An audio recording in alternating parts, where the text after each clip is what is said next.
वरदान किसकी ओर से है? पवित्र आत्मा की ओर से। कई सारे वरदान हैं। भविष्यवाणी का वरदान है, आत्मा परख का वरदान है, कई सारे क्या है? चंगाई का वरदान है। तो कई सारे क्या है? वरदान है। उसमें से एक वरदान ये भी है, अन्य भाषा का क्या है? वरदान। क्या है? अन्य भाषा का वरदान। सबसे पहले हम सीखेंगे कि पवित्र आत्मा कौन है। पवित्र आत्मा कौन है? क्यों ना हम एक वचन को निकालेंगे, यूहन्ना की पुस्तक, उसका 14 अध्याय, उसकी 16 और 17 पढ़ेंगे। मैं पिता से विनती करूंगा और वह तुम्हें एक और सहायक देगा। ध्यान से सुनिए बस। देखिए, यीशु मसीह अभी पृथ्वी पर है, जीवित है, चेलों के साथ है। अब यीशु मसीह चेलों से क्या कह रहा है? यीशु मसीह कह रहा है मैं पिता से विनती करूंगा। किससे विनती करूंगा? मैं पिता से विनती करूंगा कि वह तुम्हारे लिए, किसके लिए? कह रहा तुम्हारे लिए। बोलो मेरे लिए, बोलो मेरे लिए। किसके लिए भेजा? आपके लिए, मेरे लिए। तो यीशु मसीह क्या कह रहा है? कह रहा है मैं तुम्हारे लिए एक सहायक भेजूंगा। मैं पिता से विनती करूंगा कि वो तुम्हारे लिए क्या भेज दे? एक और सहायक भेज दे। और क्या है आगे? कि वह सर्वदा तुम्हारे साथ रहे। हाँ, देखिए, कि वह सर्वदा मतलब हमेशा वो तुम्हारे क्या रहे? साथ रहे। कब रहे? हमेशा। कभी कभी किसी दिन नहीं। क्या लिखा है? 6 महीने या 6 महीने नहीं। क्या लिखा है? सर्वदा मतलब हमेशा वो आपके क्या रहे? साथ रहेगा। और आगे, अर्थात सत्य का आत्मा जिसे संसार ग्रहण नहीं कर सकता। बस आपको पता है यीशु मसीह ने क्यों कहा कि सर्वदा वह तुम्हारे क्या रहेगा? साथ रहेगा? क्योंकि बाइबल में लिखा है, यीशु मसीह कह रहा देखो मेरा जाने का समय आ गया है और मेरा जाना क्या है? जरूरी है। और जब मैं जाऊंगा तो मैं तुम्हें अनाथ क्या है? नहीं छोड़ूंगा। यीशु मसीह ने साफ कहा, क्या कहा? मैं तुम्हें अनाथ क्या है? नहीं छोड़ूंगा। देखो तुम्हारे लिए एक सहायक भेजा जाएगा जो तुम्हारी दुर्बलता में, तुम्हारी कमजोरियों में तुम्हारी मदद करेगा। वो हमेशा तुम्हारे क्या रहेगा? साथ रहेगा। क्योंकि यीशु मसीह ने क्या कहा कि मैं तुम्हारे लिए एक और क्या है? सहायक भेजूंगा। अब ये सहायक का रोल क्या है? देखिए, बाइबल में अगर हम देखें, सहायक किसी और को भी बोला गया। बाइबल में किसको बोला गया? कोई बता सकता है? हाँ, स्त्री को, पत्नी को। किसको बोला गया है? पत्नी को बोला गया है। जब परमेश्वर ने आदम को बनाया तो कहा आदम का अकेला रहना अच्छा नहीं, और बाइबल में लिखा उसके लिए एक स्त्री बनाई और उसने कहा ये तुम्हारे लिए क्या है? एक सहायक है। और दूसरा बाइबल में अगर सहायक शब्द आया है तो वो किसके लिए आया है? पवित्र आत्मा के लिए। देखिए, ध्यान से सुनिए, वो आपका सहायक है, आपकी मदद करने के लिए, आपका सर्वेंट नहीं है। ये ध्यान से सुनना है। कई बार हम सोचे अरे सहायक है तो वो हमारा नौकर है, पत्नी सहायक है तो वो हमारी नौकरानी है या वो सर्वेंट है। नहीं, क्या लिखा है? वो आपका क्या है? सहायक है। वो आपकी मदद करेगा। अच्छा, सहायक की जरूरत क्यों थी? एक सहायक को भेजने की जरूरत क्यों थी? आप मुझे ये बताइए। परमेश्वर ने जब कहा, यीशु ने कहा कि मैं तुम्हारे लिए एक और सहायक भेजूंगा, इसका मतलब यीशु जानता था ये दुनिया में, ये दुनिया के अंदर जो है ये अकेले क्या है? नहीं चल सकते। बहुत सारी चीजें हैं जो इन्हें आकर्षित करेंगी, जो इन्हें बहलाएंगी, जो इन्हें भटकाने की कोशिश करेंगी। इसीलिए एक सही मार्ग पर ये चलने पाए, सही दिशा में ये चलने पाए, इसीलिए एक सहायक का इनके लिए भेजना क्या है? जरूरी है। उस सहायक का काम क्या है? एक और वचन हम पढ़ेंगे जरा, यूहन्ना उसका 14 अध्याय ही है, उसकी 26 आयत पढ़े जरा। परंतु सहायक अर्थात पवित्र आत्मा जिसे पिता मेरे नाम से भेजेगा वह तुम्हें सब बातें सिखाएगा। बस देखिए क्या लिखा, यीशु मसीह क्या कह रहा है? पिता जो पवित्र आत्मा, जो सहायक तुम्हारे लिए भेजेगा, वो क्या करवाएगा? क्या लिखा है? सारी बातें तुम्हें क्या करेगा? स्मरण कराएगा। लिखा है तुम्हें याद दिलाएगा, तुम्हें सिखाएगा। कौन सी बातें? पता है कौन सी बातें? अब यहाँ पे साफ लिखा है पवित्र आत्मा क्या करेगा, क्यों भेजा गया, पवित्र आत्मा को क्यों भेजने की तैयारी चल रही है। बाइबल में लिखा है यीशु मसीह कह रहा है वो मेरी बातों में से तुम्हें क्या करेगा, सिखाएगा। वो मेरी बातों में से तुम्हें क्या कराएगा, स्मरण कराएगा, तुम्हें याद दिलाएगा। क्या करेगा वो तुम्हें सिखाएगा। क्या सिखाएगा? पवित्र आत्मा। पवित्र आत्मा सिखाएगा। हो सकता है आपकी स्थिति, आपको लग रहा है अरे झूठ बोलना पड़ेगा, पर पवित्र आत्मा आपसे कहेगा नहीं, तुझे झूठ नहीं बोलना, तुझे सच बोलना है। तुझे गाली नहीं देनी है, तुझे गाली को छोड़ना है, तुझे प्रेम से रहना है। आपको गुस्सा आ रहा होगा तो पवित्र आत्मा पीछे से आवाज देगा, देख गुस्सा करना अच्छा नहीं है।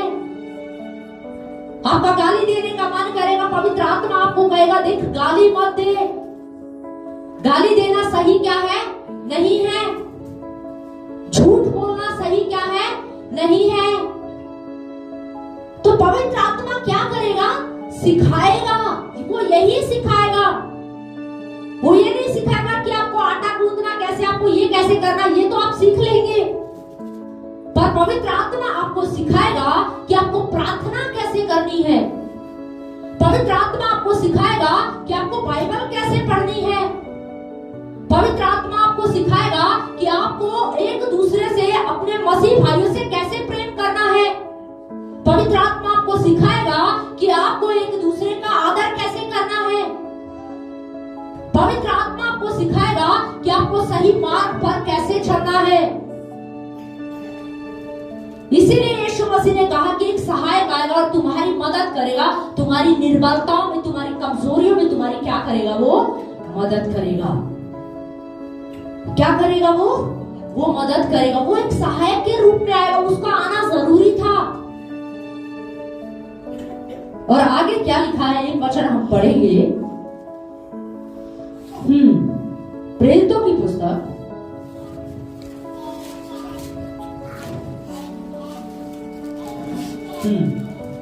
उसका 2 अध्याय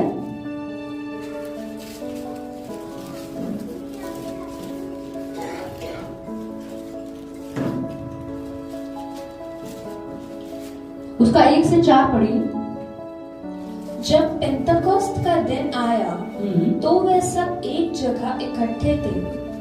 एकाएक आकाश से बड़ी आंधी की सी सनसनाहट का शब्द हुआ और उससे सारा घर जहाँ वे बैठे थे गूंज गया और उन्हें आग की सी जीभें फटती हुई दिखाई दी। ध्यान से सुनिए। देखिए पवित्र आत्मा का आना जरूरी था और बाइबल में लिखा प्रेरितों 2 अध्याय के अंदर पवित्र आत्मा क्या हो गया? उतर गया। आप ध्यान से सुनिए। देखिए पुराने नियम में क्या होता था, पहले जो पुराना नियम जब हम पढ़ते हैं तो उसमें क्या होता था, पवित्र आत्मा आता था और चला जाता था। पवित्र आत्मा उतरता था और क्या हो जाता था? चला जाता था। और दूसरी बात क्या होती है, आप इन चीजों को ना जरूर ध्यान से नोट करना है ताकि सारी बातें आपको दोबारा स्मरण आ सके। पवित्र आत्मा पुराने नियम में क्या होता था? उतरता था किसी खास उद्देश्य के लिए। किसी खास उद्देश्य के लिए पवित्र आत्मा उतरता था। और बाइबल में लिखा है पवित्र आत्मा सब लोगों पर नहीं उतरता था। पुराने नियम में पवित्र आत्मा सब लोगों पर भी नहीं उतरता था। वो किसी पर उतरता था। जैसे सिमसोन के ऊपर उतरा है ना, शमूएल के ऊपर उतरा भविष्यवाणी करवाने के लिए। तो पवित्र आत्मा पहले क्या होता था? उतरता था और जो काम होता था उस काम को करके क्या हो जाता था? वो लौट जाता था। लेकिन अब प्रेरितों के जो उसमें क्या हुआ, प्रेरितों की पुस्तक में क्या हुआ है, 2 अध्याय के अंदर जब हम पढ़ते हैं, इस अध्याय को पढ़ते हैं तो बाइबल में लिखा है पवित्र आत्मा क्या हो गया? उतर गया। अब जो पवित्र आत्मा प्रेरितों 2 अध्याय के अंदर जो पवित्र आत्मा उतरा है, अब पवित्र आत्मा हमेशा के लिए उतरा है। किसके लिए? हमेशा के लिए उतरा। अब ऐसा नहीं है, नए नियम के अंदर ऐसा नहीं है कि पवित्र आत्मा उतरा किसी काम, खास काम के लिए उतरा और चला गया। नहीं, अब पवित्र आत्मा उतरा हुआ है। जब तक पृथ्वी है, जब तक मैं और आप इस धरती पर जीवित हैं, तब तक पवित्र आत्मा क्या है? हमारे साथ है। समझ रहे? अब पवित्र आत्मा 24 घंटे क्या है? हमारे साथ है। पुराने नियम में खास उद्देश्य होता था और पवित्र आत्मा क्या हो जाता था? चला जाता था। पर नए नियम में ऐसा नहीं है। नए नियम में अब क्या हो गया? पवित्र आत्मा उतर गया है। और देखिए दूसरी बात, पुराने नियम में पवित्र आत्मा किसी पर उतरता था। समझ रहे? लेकिन नए नियम में क्या हुआ है? नए नियम में की कलीसिया के लिए क्या है? बाइबल में लिखा, प्रेरितों की पुस्तक जब आप 2 अध्याय को पढ़ते हैं, उसके बारे में जब आप पढ़ते हैं तो बताया जाता है वहां पर कितने लोग थे? 120 लोग। 120 लोग वहां पर थे। यीशु मसीह ने उनसे कहा, तुम यरूशलेम में ठहरे रहना, जब तक तुम पवित्र आत्मा से नहीं भर जाते हो तब तक तुम क्या रहना? ठहरे रहना। और बाइबल में लिखा वो 120 लोग हैं, उस एक कोठरी के अंदर बैठे रहे। बताया जाता है वहां वैसे 500 लोग थे। कितने लोग थे? 500 लोग थे। और यीशु मसीह ने एक दिन ठहरा दिया कि उस दिन पवित्र आत्मा, कोई दिन नहीं ठहरा, बस बोला कि पवित्र आत्मा क्या है? उतरेगा। पवित्र आत्मा क्या है? उतरेगा। अब लोग वहां पर 500 लोग बैठे हुए प्रार्थना कर रहे, आराधना कर रहे। अब वो इंतजार कर रहे, पवित्र आत्मा उतरेगा, पवित्र आत्मा उतरेगा, पवित्र आत्मा क्या है? उतरेगा। अब उसमें से 10 लोगों ने क्या सोचा? 10 लोगों ने सोचा, अरे इतने दिन से प्रार्थना कर रहे, 1 हफ्ता हो गया प्रार्थना करते, 10 दिन बीत गए प्रार्थना करते, पर पवित्र आत्मा तो उतरा ही नहीं, कुछ हलचल तो हो ही नहीं रही है, कोई मूवमेंट नहीं हो रहा है। ऐसा करता हूँ, मैं तो जा रहा हूँ अपना काम, मुझे तो काम धंधा संभालना है, मेरे बच्चे भी है, मेरी पत्नी भी है, जिम्मेदारियां भी हैं, अब मैं क्या हूँ? चलता हूँ। तो धीरे धीरे 10 चले गए, फिर 50 चले गए, फिर 100 चले गए। ऐसे कर करके उस जो कोठरी के अंदर है कितने लोग बच गए? 120 लोग। कोई शादी में चला गया होगा, कोई पार्टी में चला गया, किसी के दोस्त का फोन आ गया होगा, अरे चलो घूमने चलते हैं, पहाड़ों में चलते हैं। तो सब क्या हो गए? सब चले गए। लेकिन उनमें से कितने लोग बचे? 120 लोग। 120 लोग वहां पर बैठे हुए थे और बड़ी भूख और प्यास के साथ वो बैठे हुए थे और वो इंतजार कर रहे थे यीशु मसीह के उस वायदे का पूरा होने का, जो यीशु मसीह ने वायदा किया था कि पवित्र आत्मा तुम पर उतरेगा। और वो उस वायदे का इंतजार कर रहे थे कि यीशु मसीह ने कहा है तो ये वायदा पूरा होगा, पवित्र आत्मा उतरेगा। और जब तक पवित्र आत्मा उतर नहीं जाएगा तब तक हम यहाँ से नहीं हिलेंगे, तब तक हम यहाँ से नहीं हिलेंगे। और बाइबल में लिखा है वो ठहरे रहे। और पेंटेकोस्ट का वो दिन आया जब पवित्र आत्मा उन सब के ऊपर क्या हो गया? उतर गया। देखो, जो लोग पहले जुड़े हुए थे ना, उनके ऊपर पवित्र आत्मा नहीं उतरा, क्योंकि वो क्या हो गए? वो चले गए थे। क्या हो गए? वो चले गए थे। हो सकता है उनमें से कुछ को ये भी हो गया, पता नहीं आएगा कि नहीं आएगा। कुछ ऐसा भी बोल रहे होंगे, यीशु मसीह ने ऐसे ही बहका तो नहीं दिया है ना? यीशु मसीह ने ऐसे ही बहका तो नहीं दिया है, मुझे लग रहा है कुछ नहीं होने वाला, बस एवरी टाइम पास कर रहे हैं। तो कुछ ऐसा सोच के भी क्या हो गए होंगे? चले गए होंगे। उनके ऊपर पवित्र आत्मा नहीं उतरा। किन के ऊपर उतरा? जो वहां पर इंतजार कर रहे थे, जो ठहरे हुए थे, जिन्होंने अपना काम छोड़ दिया, अपनी नौकरी से छुट्टी ले ली, अपने कामों से छुट्टी ले ली, अपनी जिम्मेदारियों से छुट्टी ले ली, अपने दोस्तों को बोल दिया 1 महीने बात मत करना, 1 महीने बात मत करना, कोई काम मत देना, बस एक ही काम है, अब मुझे, मेरे पास एक ही विषय है, पवित्र आत्मा आएगा और मुझ पर ठहरेगा और मैं पवित्र आत्मा से भर जाऊंगा। हालेलुया। आपको पता, वो 120 लोगों की भूख है ना, कोई छोटी भूख नहीं थी। अपनी सारी जिम्मेदारियों को, सारे कामों को साइड करके वो क्या करने लगे? प्रार्थना में बैठे हुए कि मुझे क्या मिलेगा? पवित्र आत्मा मिलेगा, मैं पवित्र आत्मा से भर जाऊंगा। मुझे लग रहा उनके पास कोई प्रार्थना विषय नहीं था, एक ही विषय था, पिता मुझे पवित्र आत्मा से भर, मुझे पवित्र आत्मा से भर, मुझे पवित्र आत्मा से भर। 1 दिन बीत गया, 2 दिन बीत गए, 3 दिन बीत गए, 10वें दिन बाइबल बताते पेंटेकोस्ट के 50वें दिन पवित्र आत्मा उनके ऊपर क्या हो गया? ठहर गया। पवित्र आत्मा उनके ऊपर क्या हो गया? उतर आया। और बाइबल में लिखा फिर क्या हुआ? आप देखिए, कई लोग क्या कहते हैं, कई लोगों के सवाल आते हैं, कई लोग कहते हैं कि क्या पवित्र आत्मा मेरे साथ है? क्या पवित्र आत्मा मेरे साथ है?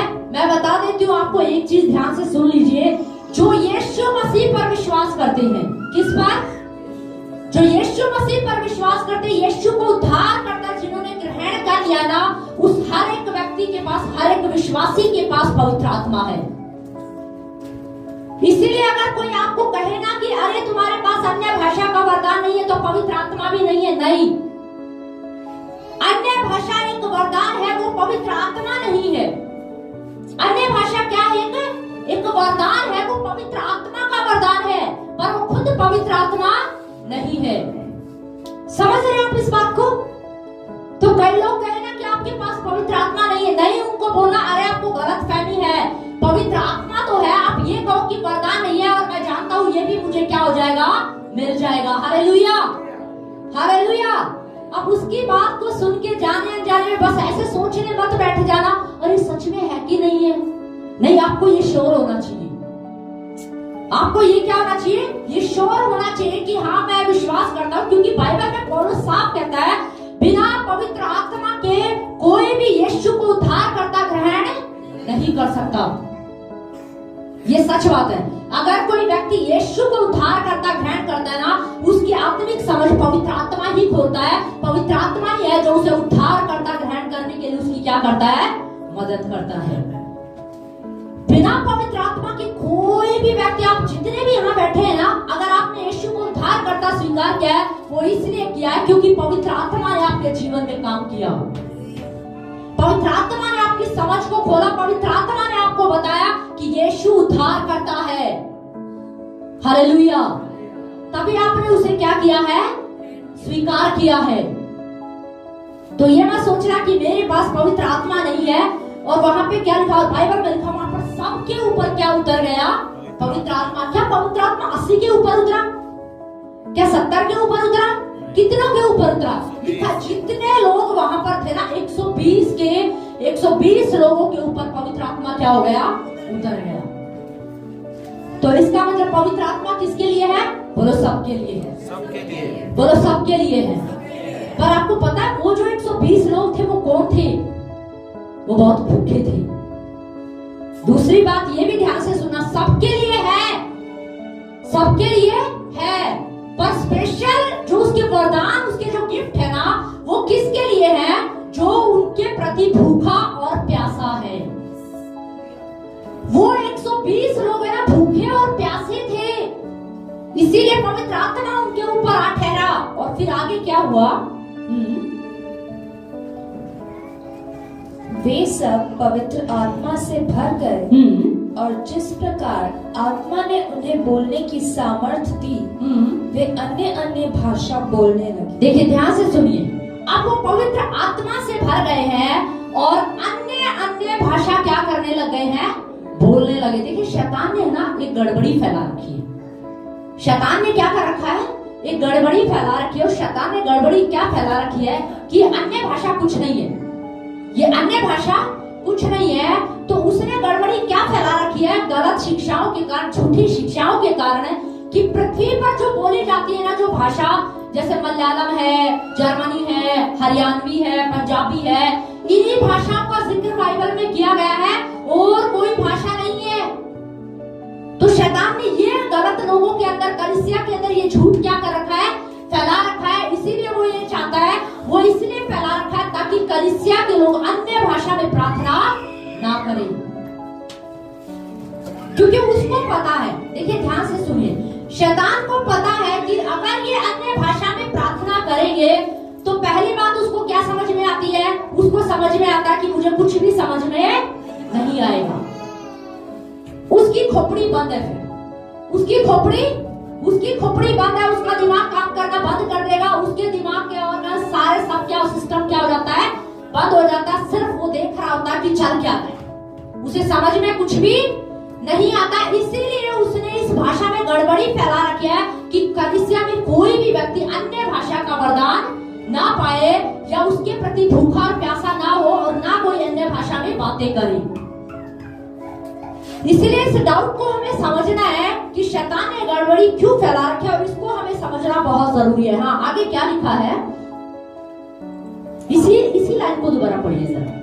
वे सब पवित्र आत्मा से भर गए और जिस प्रकार आत्मा ने उन्हें बोलने की सामर्थ्य दी, वे अन्य अन्य भाषा बोलने लगे। हाँ देखिए यहाँ पे क्या लिखा है, वो सब क्या बोलने लगे, अन्य अन्य भाषा क्या करने लगे, बोलने लगे। क्या बोलने लगे, अन्य अन्य भाषा बोलने लगे। और आगे क्या लिखा है, आकाश के नीचे की हर एक जाति में से भक्त यहूदी यरूशलेम में रह रहे थे।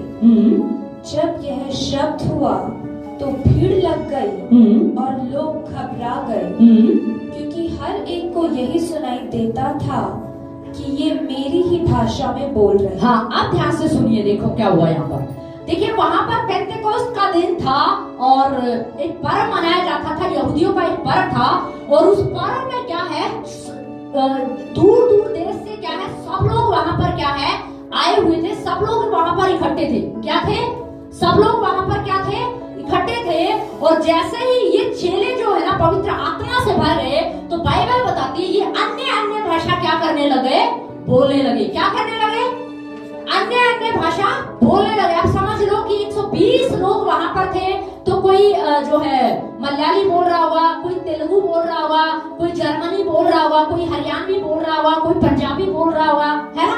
तो सब क्या कर रहे थे? अन्य अन्य भाषा क्या कर रहे थे? बोल रहे थे। और पृथ्वी के ऊपर जितनी भी जातियां थी वो वहां पर मौजूद थे, वो सब अपनी अपनी भाषा क्या कर रहे थे? सुन रहे थे। ध्यान से सुनिए, समझ रहे हो? वो क्या कर रहे थे? सब क्या कर रहे थे? अपनी भाषा सुन रहे थे। किसी ने बोला अरे ये तो तेलुगु बोल रहा है, किसी ने बोला अरे ये तो जर्मनी बोल रहा है, किसी ने बोला अरे ये तो पंजाबी बोल रहा है, ये तो हरियाणवी बोल रहा है, क्योंकि सब अपनी अपनी भाषा क्या कर रहे थे? सुन रहे थे। देखिए वहां पर जो भाषा वो बोल रहे हैं, जो अन्य अन्य भाषा में 2 बार यूज हुआ अन्य अन्य भाषा, ठीक है, जो यूज हुआ वहां पे जो भाषा बोल रहे हैं, वहां पर जितने भी लोग थे ना उन सबको वो भाषा क्या आ रही थी? समझ में आ रही थी। कैसे समझ में आ रही थी? हाँ, पढ़िए जरा इसका एक आयत और पढ़िए, प्रेरितों इसका 2:11 पढ़िए जरा। 11 आयत में क्या लिखा है? अर्थात यहूदी और यहूदी मत धारण करने वाले क्रेती और अरबी भी हैं, परंतु अपनी अपनी भाषा में उनसे परमेश्वर के बड़े बड़े कामों की चर्चा करते सुनते हैं। अब क्या लिखा है? देखिए वहां पे क्या लिखा है, वो जितने भी लोग वहां थे वो क्या कर रहे थे? उन्होंने जब उनसे सुना कि अन्य अन्य भाषा ये जो बोल रहे हैं, उन्होंने सुना कि ये तो परमेश्वर के बड़े बड़े कामों की क्या कर रहे हैं? चर्चा कर रहे हैं, हमारी भाषा में चर्चा कर रहे हैं। हो सकता है अब वो जब चर्चा कर रहे हो वो कह रहे होंगे परमेश्वर ने लाल समुद्र को 2 भाग कर दिया, मिस्र से इस्राएलियों को बाहर लेकर आया, उनके लिए मन्ना खिलाया, कोई भी, क्योंकि क्या लिखा वहां पर बड़े बड़े कामों की वो क्या कर रहे थे? चर्चा कर रहे थे। इसका मतलब वो सारी बातें जो भाषा वहां बोली गई थी उन सबको वो क्या हो रही थी? समझ में आ रही थी। सबको क्या आ रही थी? समझ में आ रही थी। और जब आप आगे पढ़ोगे ना तो आगे लिखा है अब वो सारे जो है भाषा बोल रहे हैं, लेकिन अब क्या हुआ? आगे चल के देखते हैं कि पतरस उनमें से क्या हो गया? खड़ा हुआ। पतरस क्या है? पतरस खड़ा हुआ और बाइबल बताती है पतरस ने प्रचार करना क्या कर दिया? शुरू कर दिया। अब मुझे एक बात बताइए, सोचने की बात है 120 लोग वहां पर थे, वो पवित्र आत्मा से भर गए। कितने सारे लोग थे जो ये समझ रहे थे कि ये हमारी भाषा बोल रही है, हमारी भाषा बोल रहे हैं, जबकि उन्हें पता था कि ये तो गलीली है। ये जो बोल रहे हैं, ये जितने सारे लोग हैं जो ये बोल रहे हैं, ये सब क्या है? गलीली है। गलीली एक जगह का नाम है। तो वो क्या कह रहे हैं कि ये सब क्या है? गलीली है। ये तो अनपढ़ है, ये पढ़े लिखे भी नहीं है, पर इन्होंने मलयालम कहां से सीख ली? तेलुगु कहां से सीख ली? पंजाबी कहां से सीखी? मराठी कहां से सीखी? समझ रहे? लेकिन अब क्या हुआ कि पतरस खड़ा हुआ और पतरस अब प्रचार कर रहा है। देखिए आप सोच के देखिए, जब पतरस ने प्रचार किया है तो जितने लोग वहां पर थे वो सब पतरस की भाषा को समझ रहे थे। अब पतरस किस भाषा में प्रचार कर रहा होगा? गलीली भाषा में, क्योंकि वो क्या था? वो गलीली था। अब जब पतरस ने गलीली भाषा में प्रचार करना शुरू किया तो आपको पता वहां पे रहने वाले जितने भी लोग जो आए हुए थे, चाहे वो कहीं से भी आए हुए थे, वो सब पतरस की भाषा समझ रहे थे। ध्यान से सुनो, वो सब पतरस की भाषा क्या कर रहे थे? सब समझ रहे थे। तभी तो बाइबल में लिखा पतरस ने जब प्रचार किया तो लिखा 3000 लोगों के क्या हो गए? हृदय छिद गए, क्योंकि उनको समझ में आ रहा था कि पतरस क्या बोल रहा है। फिर आप सोच के देखिए कि वहां पर उन्हें अन्य अन्य भाषा बोलने की जरूरत क्या थी? ये एक चिन्ह था जो परमेश्वर ने प्रकट किया, क्योंकि परमेश्वर ने, यीशु मसीह ने वायदा किया था कि पवित्र आत्मा आएगा और पवित्र आत्मा तुम से जब बाहर जाओगे तो तुम सामर्थ पाओगे, और जब सामर्थ उन्होंने पाई तो पवित्र आत्मा ने जो उनको बोलने की सामर्थ दी, जो भी उनको बोलने की सामर्थ दी, वो क्या करने लगे? बोलने लगे। और मुझे लगता है ये कहीं ना कहीं इसीलिए भी हुआ ताकि वहां पे रहने वाले ये लोग जान सके कि ये यीशु मसीह के चेले हैं, ये सच्चे चेले हैं, ये सच्चे भक्त हैं। और इसीलिए बाइबल में लिखा जब पतरस ने प्रचार किया तो 3000 लोगों ने क्या किया? विश्वास किया। पर यहाँ पे जो भाषा वो बोल रहे हैं ना, सब लोगों को क्या आई? समझ में आई। अब एक और भाषा है। देखिए, 2 भाषाओं की चर्चा बाइबल में की गई है, इसीलिए शैतान गड़बड़ी मचाता है। दूसरी भाषा कौन सी है? पढ़िए जरा, पहला कुरिन्थियों उसको 14 अध्याय,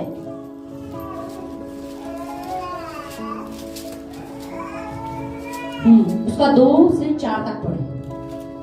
क्योंकि जो अन्य भाषा में बातें करता है वह मनुष्यों से नहीं परंतु परमेश्वर से बातें करता है, इसलिए कि उसकी बातें कोई नहीं समझता। एक मिनट, इसको दोबारा पढ़िए जरा।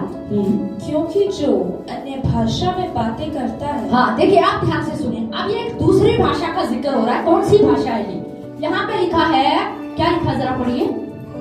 क्योंकि जो अन्य भाषा में बातें करता है वह मनुष्यों से नहीं परंतु परमेश्वर से बातें करता है। क्योंकि जो अन्य भाषा में बातें करता है। देखिए वहां पे क्या लिखा था? अन्य भाषा। क्या लिखा था? अन्य भाषा। लेकिन यहाँ पे क्या लिखा है? परंतु जो अन्य भाषा में क्या करता है? प्रार्थना करता है। ये कौन सी भाषा है जो अभी वर्शिप के बाद जब कलीसिया में लोग बोल रहे थे ना, ये वो भाषा है, इसे हम कहते हैं। अब इसको आगे क्या लिखा है? इसलिए कि उसकी बातें कोई नहीं समझता। हाँ, इससे पहले क्या लिखा है? थोड़ा सा। क्योंकि जो अन्य भाषा में बातें करता है वह मनुष्यों से नहीं। देखिए क्या लिखा है? जो अन्य भाषा में प्रार्थना करता है, जो अन्य भाषा में विनती कर रहा है, वो उसे वो किससे बातें कर रहा है? परमेश्वर से। किससे बातें कर रहा है? देखो साफ लिखा है, अन्य भाषा में प्रार्थना करने वाला व्यक्ति, अन्य भाषा में बोलने वाला व्यक्ति किससे बात कर रहा है? परमेश्वर से। बोलो, किससे बात कर रहा है? परमेश्वर से। और वहां पर प्रेरित 2 अध्याय में कहीं ऐसा नहीं लिखा है कि वो जो भाषा बोल रहे थे तो वो परमेश्वर से बात कर रहे थे। नहीं, वहां पे ऐसा कुछ नहीं लिखा है कि वो परमेश्वर से बात कर रहे थे। बल्कि वहां पे तो जब वो अन्य भाषा में प्रार्थना कर रहे हैं तो पृथ्वी पर जितने भी वहां पर लोग थे ना, वो सब क्या कह रहे थे? ये तो हमारी भाषा क्या कर रहे हैं? बोल रहे हैं। पर यहाँ पे लिखा है कि ये एक और भाषा है, एक अन्य भाषा, जिसमें जब अन्य भाषा में आप प्रार्थना करते हो तो वो व्यक्ति किससे बात कर रहा है? परमेश्वर से। मनुष्यों से नहीं। आगे क्या लिखा है? इसलिए कि उसकी बातें कोई नहीं समझता। हाँ, देखिए बाइबल में क्या लिखा? अब लिखा है इसीलिए कि उसकी बातें, यानी कि जो अन्य भाषा में प्रार्थना करता है उसकी बातें कोई नहीं समझता। ना आपका पड़ोसी समझ सकता, ना आपका रिश्तेदार, ना पति, ना पत्नी, ना बच्चे, यहाँ तक कि शैतान भी उस भाषा को नहीं समझ सकता। ये ध्यान से सुनिए। जब आप अन्य भाषा में प्रार्थना कर रहे हैं तो शैतान भी उसको क्या है?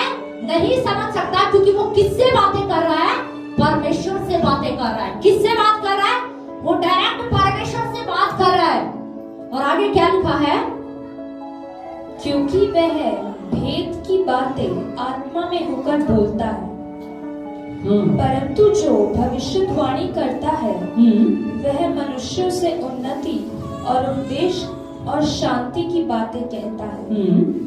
जो अन्य भाषा में बातें करता है वह अपनी ही उन्नति करता है। हाँ, दूसरी बात देखिए, पहली बात आप ध्यान से लिख सकते हैं कि अन्य भाषा में प्रार्थना करने वाला व्यक्ति जो है, पहले सबसे पहली बात क्या, वो किससे बात कर रहा है? परमेश्वर से बात कर रहा है। जब आप अन्य भाषा में प्रार्थना करते हो ना, तो आपका पड़ोसी नहीं समझेगा। इवन पता है आप जो बोल रहे हो ना, आप खुद भी इस भाषा को नहीं समझ सकते। अब इस अन्य भाषा की जरूरत क्या थी? आप सोच के देखिए, क्या जरूरत थी इसकी? जरूरत पता है क्या थी? अब आप जब अपनी भाषा में, नॉर्मल भाषा में आप प्रार्थना करते होगे ना, तो देखो शैतान को सब कुछ समझ में आता है। लोगों को भी समझ में आता है कि नहीं आता है?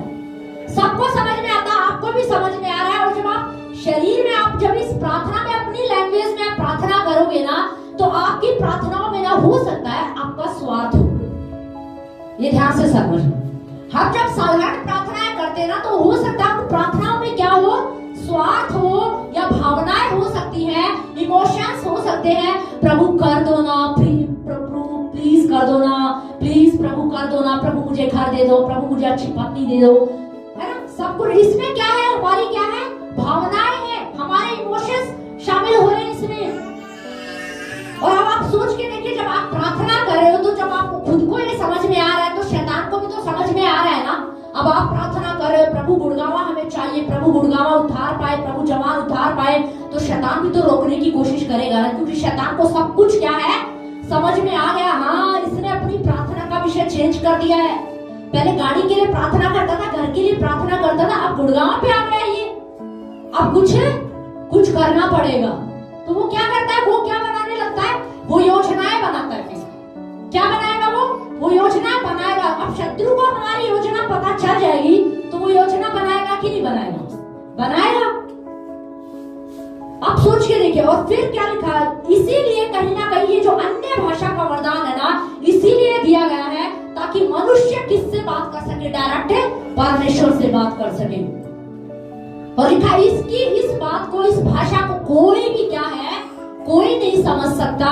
ना तो वो खुद समझ रहा है, ना शैतान उस बात को समझ सकता है। पर कौन समझ रहा है, सिर्फ कौन समझ रहा है, परमेश्वर समझ रहा है। देखिए, बोलने वाला भी नहीं समझ रहा है। आप सोच के देखिए, बोलने वाला खुद भी नहीं समझ रहा है, पर कौन समझ रहा है, परमेश्वर समझ रहा है कि ये क्या प्रार्थना कर रहा है, ये क्या प्रार्थना कर रहा है। दूसरी बात, अब आप सोचो कि क्या ये जरूरी है, तो मैं आपको बताना चाहती हूँ, हाँ ये जरूरी है।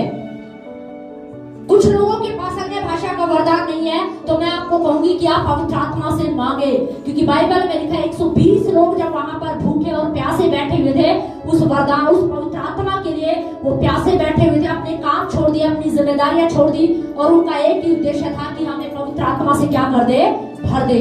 और बाइबल में लिखा है पूरे 120 लोगों के ऊपर पवित्र आत्मा क्या हो गया, ठहर गया।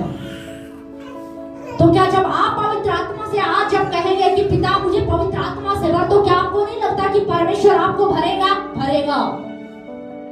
पर हमारी उसके प्रति क्या होनी चाहिए, भूख होनी चाहिए, चाहत होनी चाहिए कि जहां मेरा फिजूल में समय खराब हो रहा है, जहां मेरा टाइम वेस्ट हो रहा है, कहां मेरा समय खराब हो रहा है, मुझे अपना टाइम बचाना है। किस लिए बचाना है, क्या बोलना है, एक ही लाइन बोलनी है। और लाइन क्या है, मुझे पवित्र आत्मा से भर, मुझे पवित्र आत्मा से भर, मुझे पवित्र आत्मा से भर, मुझे पवित्र आत्मा से भर। Hallelujah, hallelujah. तो क्या परमेश्वर आपकी प्यास को देखकर आपको नहीं भरेगा, क्योंकि परमेश्वर भेदभाव नहीं करता है। परमेश्वर फर्क नहीं करता है कि चलो 50 के लिए है, 50 के लिए नहीं है, 25 के लिए है, 30 के लिए नहीं है। नहीं, ऐसा नहीं है। क्या वहां पर कुछ ऐसा हुआ, 120 थे, चलो 40 पे उतर जाएगा, 60 पे नहीं उतरेगा, 180 पे नहीं उतरेगा, ऐसा हुआ क्या? नहीं। सबके ऊपर क्या हुआ, पवित्र आत्मा उतरा। तो पहली बात, जब अन्य भाषा में आप प्रार्थना कर रहे हो तो आप किससे बातें कर रहे हो, परमेश्वर से बातें कर रहे हो। किससे बात कर रहे हो, परमेश्वर से। देखिए, अपनी प्रार्थनाओं में हमारे इमोशंस होंगे, हमारी भावनाएं होंगी। और बाइबल में यह भी लिखा है, जो अन्य भाषा में प्रार्थना करता है ना, वो परमेश्वर की इच्छा के अनुसार प्रार्थना करता है। समझ रहे? अब मुझे ये बताइए, आप प्रार्थना अपनी इच्छा के अनुसार करना चाहते हो या परमेश्वर की इच्छा के अनुसार? है ना? आपकी इच्छा छोटी हो सकती है, आपकी इच्छा छोटी हो सकती है। प्रभु 50 गज दे दे, 50 गज जमीन दे दे बस, प्रभु एक छोटी सी गाड़ी दे दे बस, कोई बात नहीं। प्रभु अब तो बाइक भी नहीं है, कोई बात नहीं, एक छोटी सी बाइक दे दे। आपकी इच्छा छोटी हो सकती है, पर परमेश्वर की इच्छा क्या है, बहुत बड़ी है। समझ रहे? आप कह रहे होंगे प्रभु मुझे 1 घंटा प्रार्थना करना सिखा, प्रभु आपको 6 घंटे की प्रार्थना करना सिखाना चाहता है। हालेलुया।